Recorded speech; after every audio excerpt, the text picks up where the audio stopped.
Boa noite a todos, paz e alegria de Jesus em nossos corações. Estamos estudando as bem-aventuranças em nosso roteiro do Evangelho segundo o Espiritismo. E hoje vamos refletir sobre o capítulo 9, Bem-aventurados os brandos e pacíficos, itens 1 e 2, 5 a 8.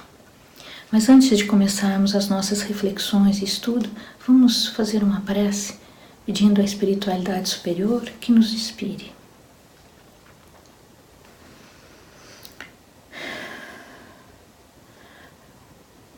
Deus, nosso Pai de infinita bondade, Jesus, nosso Mestre querido, amigos espirituais, inspire a todos nós no estudo e reflexões desta noite, que possamos aqui, Senhor, compreender as verdades eternas, as Tuas leis de amor que este estudo contém, que a Tua luz e bondade renove as nossas esperanças, fortalecendo o nosso espírito imortal. Fica conosco, Senhor. Obrigada.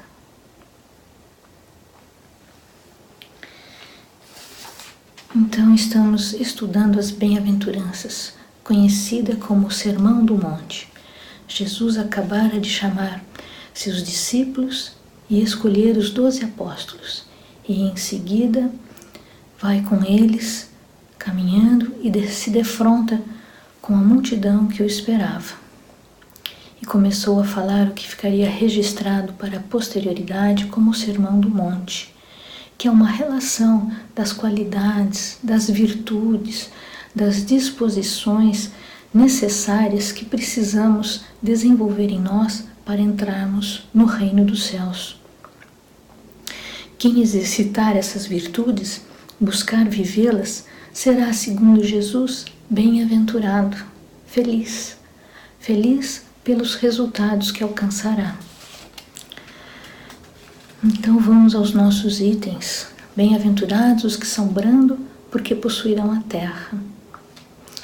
É Mateus quem relata isso no capítulo 5, versículo 4. Quem são esses? Os bem-aventurados que possuirão a terra. São aqueles que já não agridem mais, conquistaram para o seu caráter essa virtude, não recorrem à violência, possuem a brandura, a mansuetude, provam que estão habilitados a reencarnar aqui na Terra quando ela já for um planeta de regeneração, um mundo melhor, sem guerras e nem males maiores. Promovem bons sentimentos, agem de acordo com as leis de amor, então serão merecedores de habitá-la nessa condição melhor. Mas aí alguém pode pensar e perguntar: herdar a terra? Jesus não promete o reino dos céus? Sim, mas é que precisamos também dessa experiência na terra para o nosso progresso. Viver e habitar o mundo terreno, saber trabalhar com os bens materiais. Os bens da terra são ainda hoje dominados, explorados pelos mais fortes e violentos, por aqueles que atuam com força e maldade pela ganância de ter, almejam poder.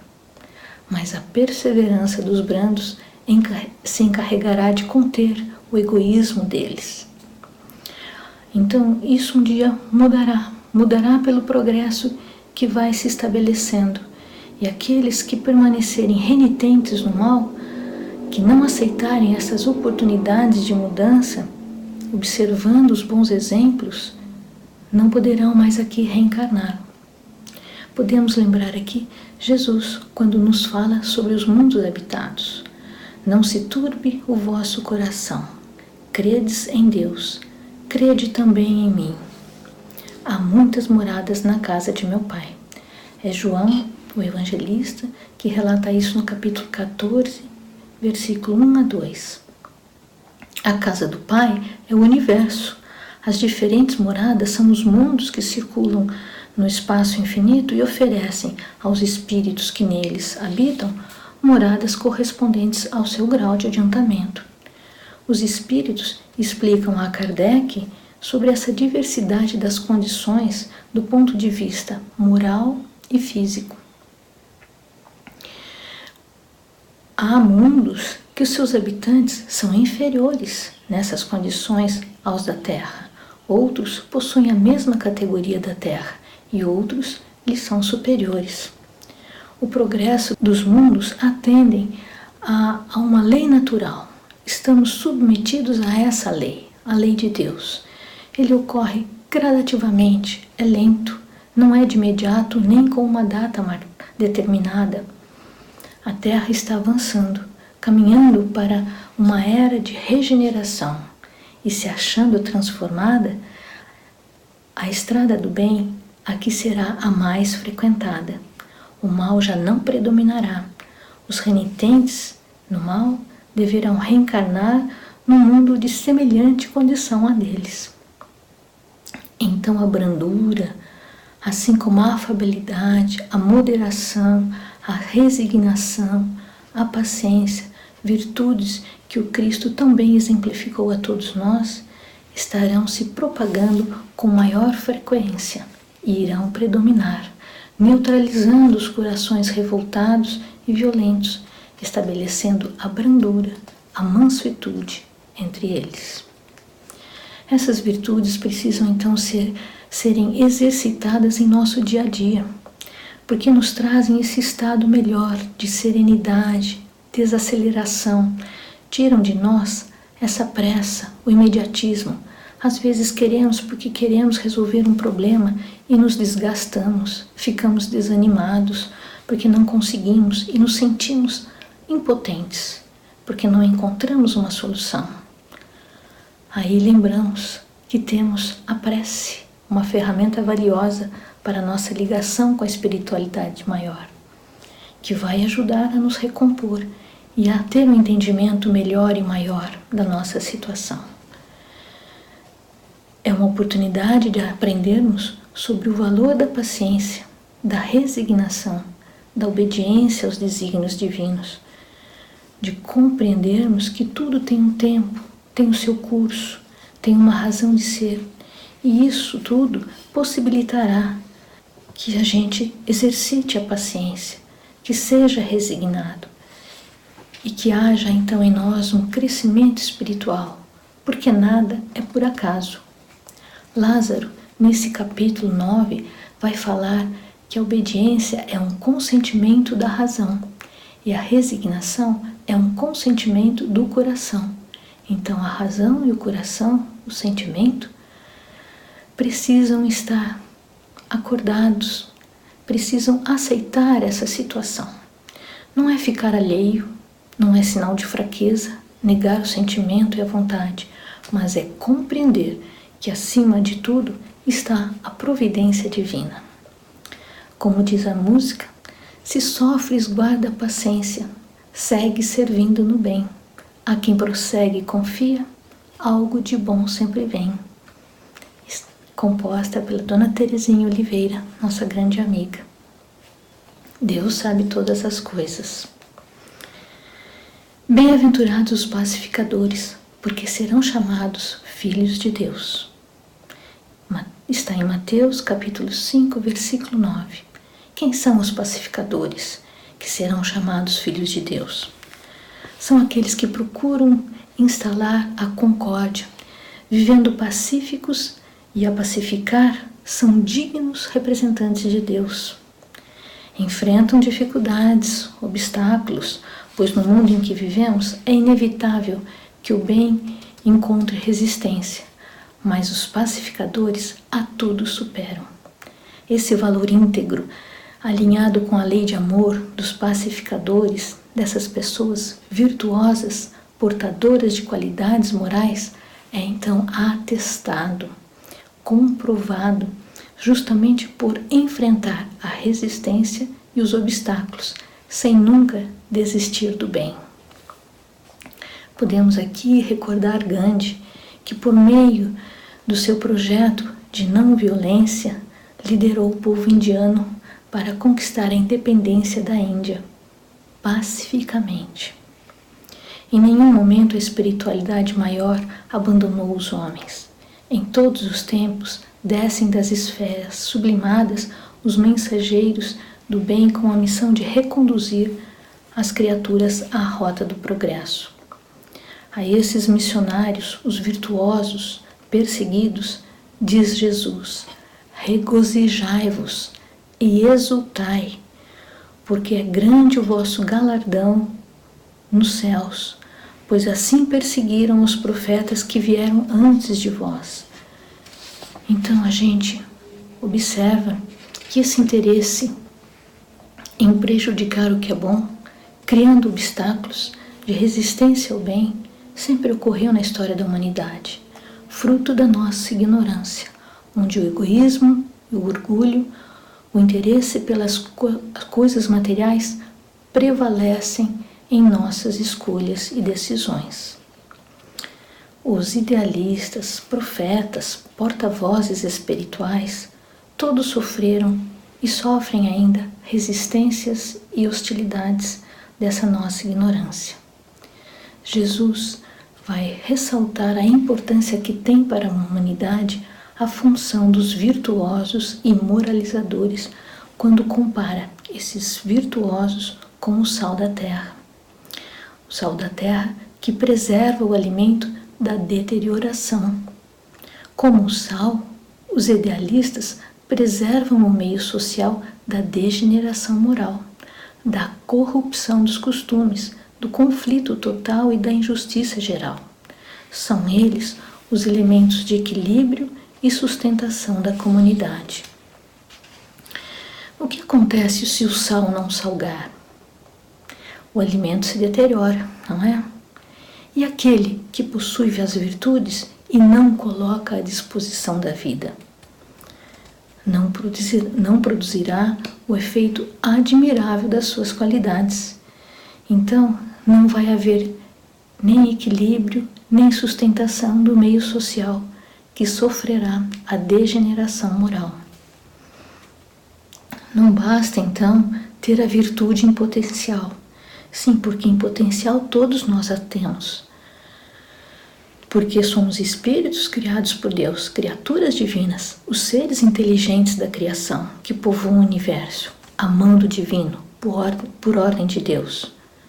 O valor da virtude, então, está em quando age, se coloca em ação, à disposição de praticar o bem e evitar o mal. O valor do cristão na humanidade se fará quando ele vivenciar suas qualidades espirituais, quando exercer no meio social a sua função, iluminando consciências pelo ensino da verdade e moralizando costumes pelo exemplo do bom proceder. E aí a gente observa que isso não é tão fácil, não é? Não é verdade? Nosso espírito ainda mostra teimosia, resistências, dificuldades desses aprendizados.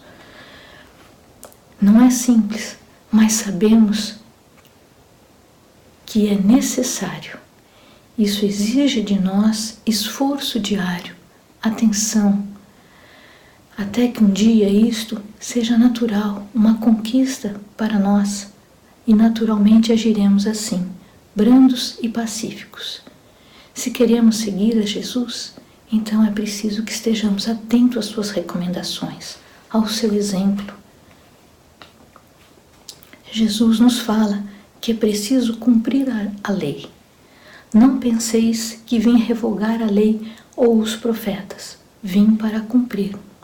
Isso está lá em Mateus, capítulo 5, versículo 17. Jesus está aqui se referindo à lei divina, fundamental, imutável, perfeita, que rege a vida espiritual e a ação dos seres imortais. E onde está então escrita essa lei de Deus que tanto pode nos ajudar? Kardec faz essa pergunta aos espíritos. Onde está escrita a lei divina? Questão 621 de O Livro dos Espíritos. E a resposta, curtinha, na consciência. Essa lei está em nós, dentro de nós, aguardando as nossas iniciativas de buscá-la, de exercitá-las. Jesus ainda enfatiza que há que se fazer o bem não para parecer bom diante dos homens, não, mas pelo amor ao próprio bem. Que devemos cumprir as leis divinas porque elas traduzem a vontade de Deus. Estabelecem o que é bom para todos e, por isso, o que é certo, o que deve ser feito. A mansuetude, a afabilidade, a doçura, todos são sentimentos pacificadores. São virtudes que nos conduzem a Deus. Por isso, aqueles que a possuem são bem-aventurados e serão chamados filhos de Deus. Essas virtudes são conquistas importantes para o nosso espírito imortal, mas para conquistá-las é necessário exercer essa nossa vontade no domínio das nossas más tendências, precar as más tendências que existem em nós. Sim, porque fomos criados simples e ignorantes. Estamos em processo de educação, então é natural que cometamos erros, sejamos ainda imperfeitos, mas essa nossa vontade, por uma conduta renovada, justa, mas acertada, seguindo as recomendações de Jesus, vai fazendo com que a gente haja melhor, que a gente aprenda, vá aprendendo sobre essas leis divinas, observando os seus efeitos, vamos nos ajustando às leis divinas assim, progredindo, o que nos permitirá cada vez mais a nossa aproximação com Deus. Deus está conosco, nós é que às vezes não estamos com Ele. Embora o Sermão do Monte fosse a solução para os problemas sociais, nem todos tiveram ouvidos de ouvir. Não correspondia de pronto aos anseios e interesses pessoais. Que possamos então refletir um pouquinho sobre esses ensinamentos de Jesus, atender ao seu chamado, que a doçura, a brandura, a paz, a obediência, a resignação seja sempre um estímulo para sermos criaturas melhores. Fica aqui as nossas reflexões sobre esse estudo tão importante, né? A conquista de virtudes importantes para o nosso espírito imortal. É preciso sempre pensar que as nossas ações devem ser cuidadosas, pensar as nossas escolhas e decisões, porque temos que pensar como criaturas imortais. O que faço agora, a minha ação de agora, deste momento, é boa para o meu espírito imortal? As consequências irão comigo, até um dia que eu possa me recompor, se não for boa. Que sejamos, então, brandos e pacíficos, como Jesus nos ensina. E agora, nesse momento, antes de encerrarmos o nosso trabalho, vamos fazer a nossa vibração, que é também um exercício das nossas faculdades espirituais. Que essa nossa vibração, pela nossa vontade, sentimentos e pensamentos que produzimos, possam emitir fluidos que vão beneficiar pessoas e a nós mesmos. Então busquemos nesse momento voltar a nossa mente ao mundo íntimo, não é? Vamos nos serenando e conscientizando dessa possibilidade que temos todos de doar algo de bom.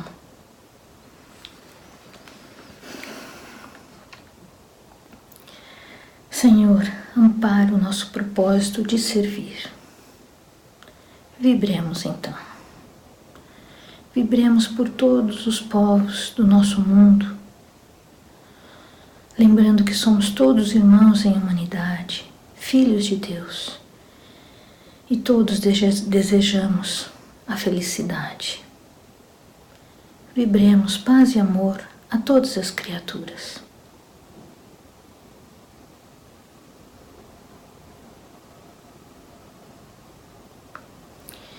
Vibremos agora pela nossa casa, o Centro Espírita Allan Kardec, que a tanta gente ajuda, nos possibilita trabalho redentor, nos transformando em criaturas mais conscientes da nossa natureza divina de todas as nossas possibilidades de trabalho no bem.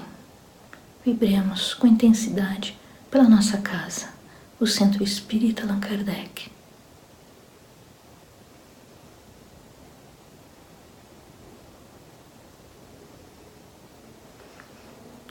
Vamos vibrar também pelas famílias, que haja sempre luz, entendimento, alegria e convívio fraterno entre elas. Vibremos por todas as famílias.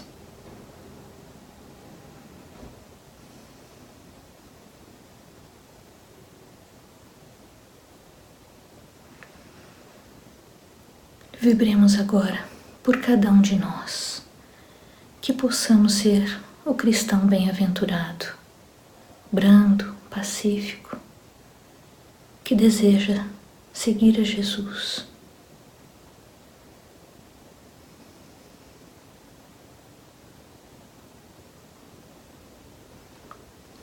E agradecemos, Senhor, por tudo que nos concede. Fica conosco, hoje e sempre. Obrigada.